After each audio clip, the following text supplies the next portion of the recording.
Hello everyone and welcome to the new episode of Entrepreneurship Lab. This is your host Nevena Bajalac welcoming you to another episode where we give you content that can help you go on in your business, in your entrepreneurial journey, and help you scale and grow your business. As you know, we always discuss interesting topics, something that can help you. And I talked in many of my episodes, mentioned my method in approach to my clients is MSA, which stands for Mindset, Systems, and Action. So in this method, it's very important to understand these three areas. And today's episode will focus on the first part, which is mindset. And we're going to cover the topic E to P, which means moving from entrepreneurial to purposeful. And I'm going to discuss how it's important for you to change your way of thinking if you want to break through and really create something extraordinary with your company for your customers and your clients. So make sure to listen and enjoy the episode.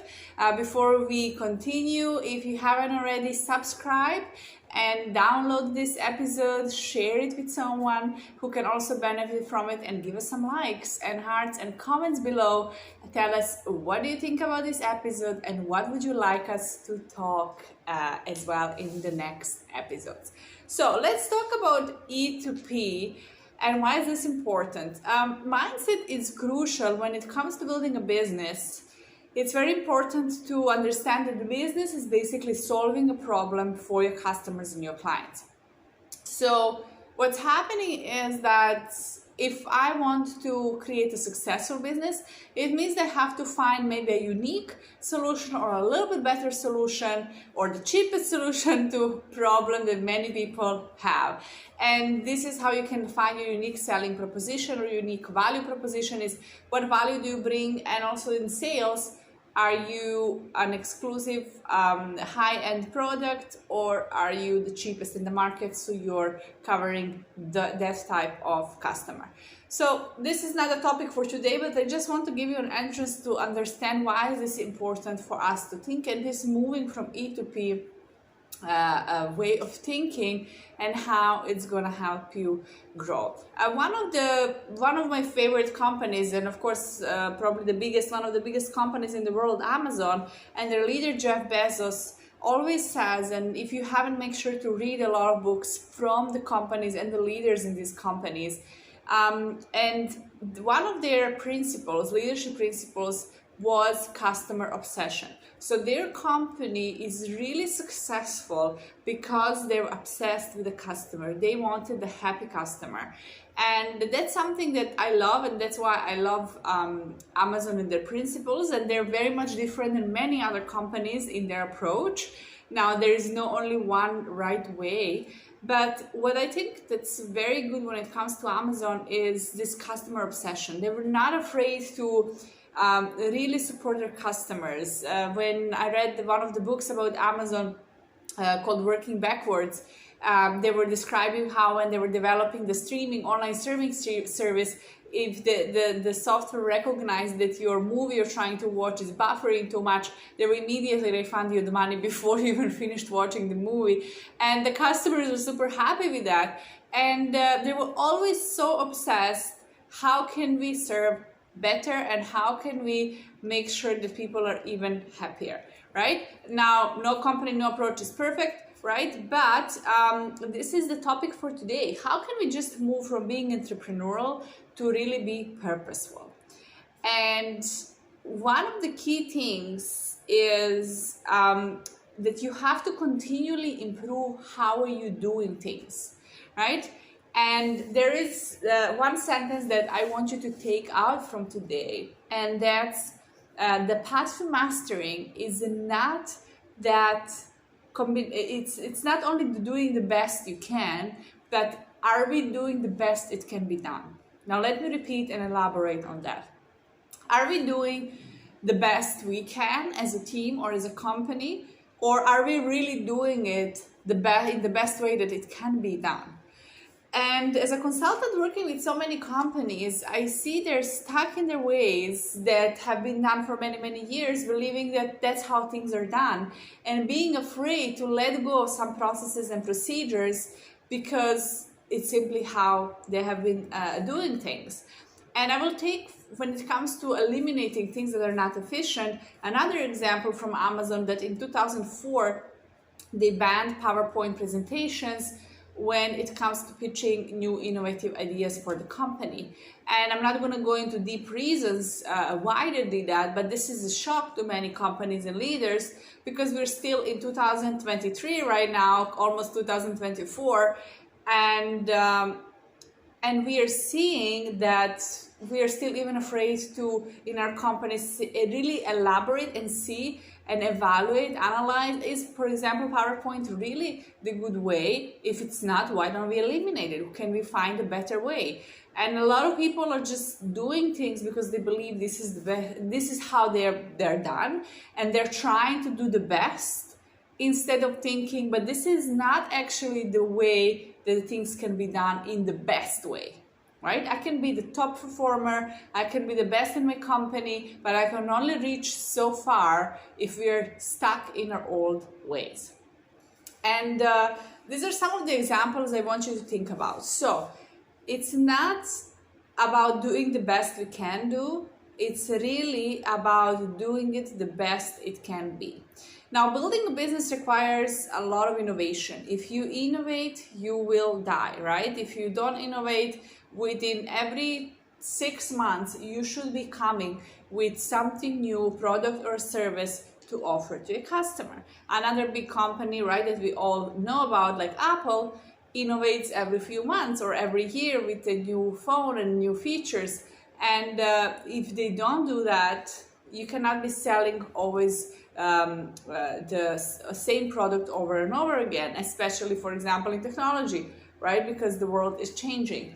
And whatever business you're having, if you're looking what was happening, for example, in COVID, during COVID pandemic, the world is very much different now. So the COVID pandemic changed the way we are thinking and pushed so many companies, for example, banks, to push their online banking in weeks, that they were delaying and stretching the work to move to online banking for years before that. So there are circumstances that push us to do that, but if you are not waiting for those circumstances, if you're thinking how I can innovate and do things in the better way, this is where you are really the true entrepreneur, and this is where your mindset should be. So I really want, for example, you should think, how can we do things better and how can I be ahead of time? So I understand technology is coming, for example, new technology. How can I utilize it now and get the first advantage ahead of time? First advantage is very, very important in business, getting the first advantage and getting into market first. However, you shouldn't sacrifice that, you shouldn't sacrifice the quality of your product and service just to get there and then not actually evaluate and make a lot of mistakes. So that's another thing and point to think about. So getting different results basically requires that you do something differently. And I want you to write down and think in your business, in certain areas, what can be done better and what can be done completely differently. And as we're approaching, I'm recording this, we're approaching to 2024, I want you to think in 2024, what I'm going to completely eliminate, what's not serving my business, what are the things I can automate and get technology to do for me, and what are the things, I'm just going to have to or continue doing that bring us the amazing results. So doing something different is very important, and you need to challenge yourself with strategic thinking. Now, I'm going to give you like a short exercise. As you know, I like to be very practical, because some of you might ask me, but how can I get this done? So one of my favorite strategic exercises that I teach is that we list 15 to 20 things in your business, and we have 4 steps, right? We have to identify 15 to 20 things. We're going to isolate one, we're going to quantify it, and then we're going to improve or completely change our approach. So let me explain. If in your business you are doing email marketing, for example, you can isolate that. You want to put it on the list, isolate it, and look at your email marketing. You're going to analyze the data. How many people open? Did they click? Are they reading it? What's happening? And then what's going to happen? You can get that data and see, is this really working? And I'm going to completely eliminate it. Is this the best way it can be done? Or can I invent something different to communicate with my clients and customers, right? So this exercise is very powerful, and I want to give it to you as part of a lot of value to really use and in this new coming year and get a lot of things improved and done in much better way.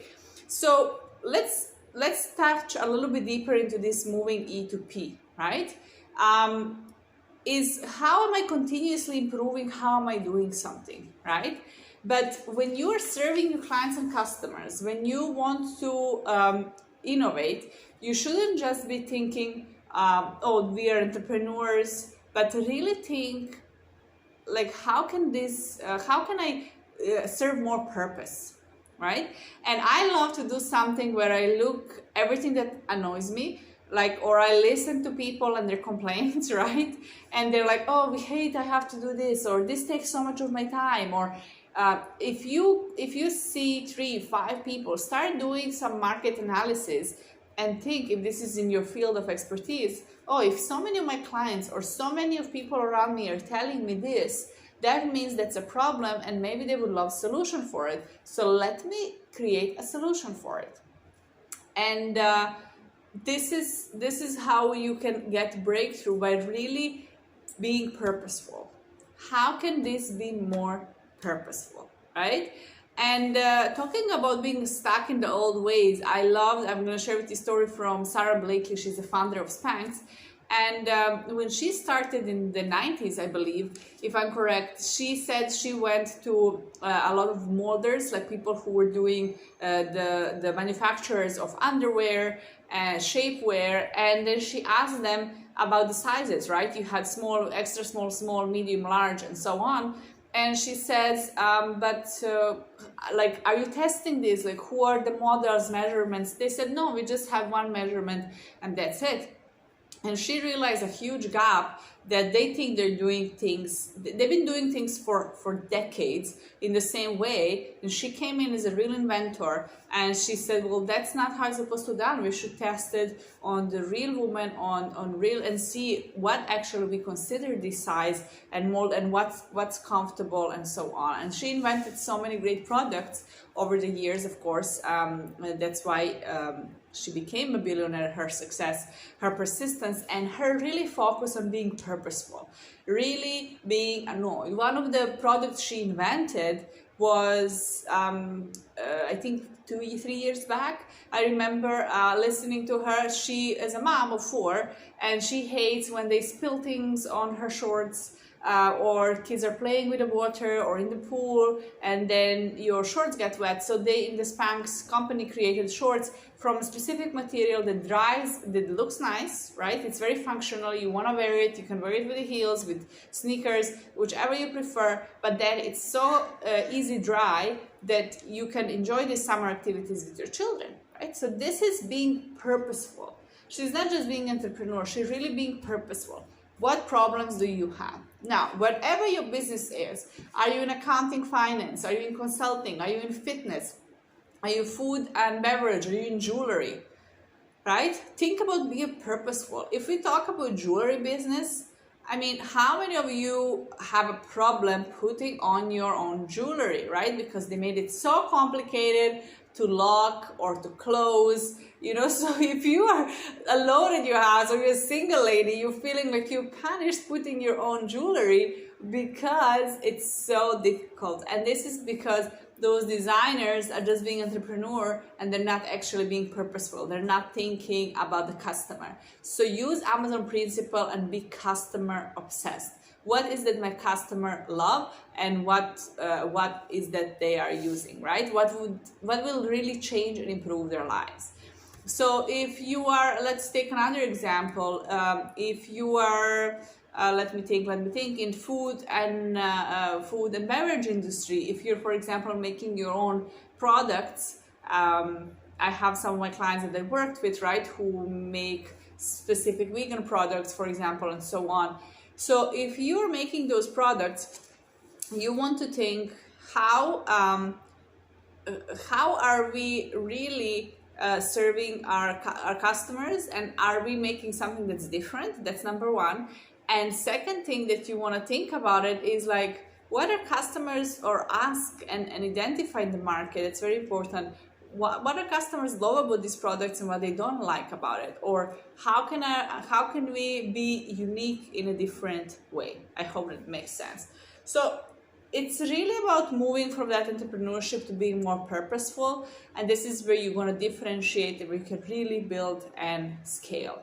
So I think this was helpful, a couple of examples, but I thought it's really important. This sentence was so stuck with me. Are we doing things the best we can, or are we doing it in the best way it can be done?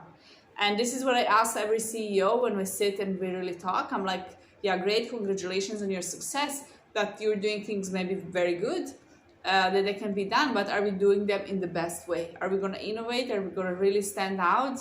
And what is something new we can bring to the market?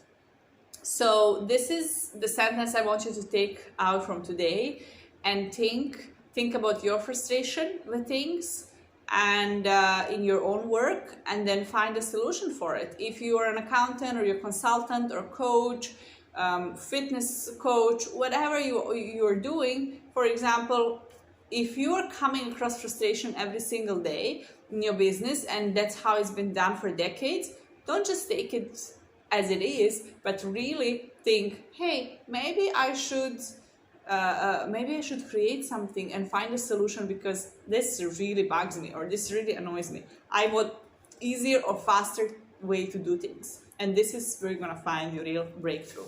I hope you enjoyed this episode. It's really part on the mindset and to boost you a little bit and get you think a little bit outside of your box. So I hope you enjoyed. Make sure to like it, share it, give us the comments below, and see you in the next episode.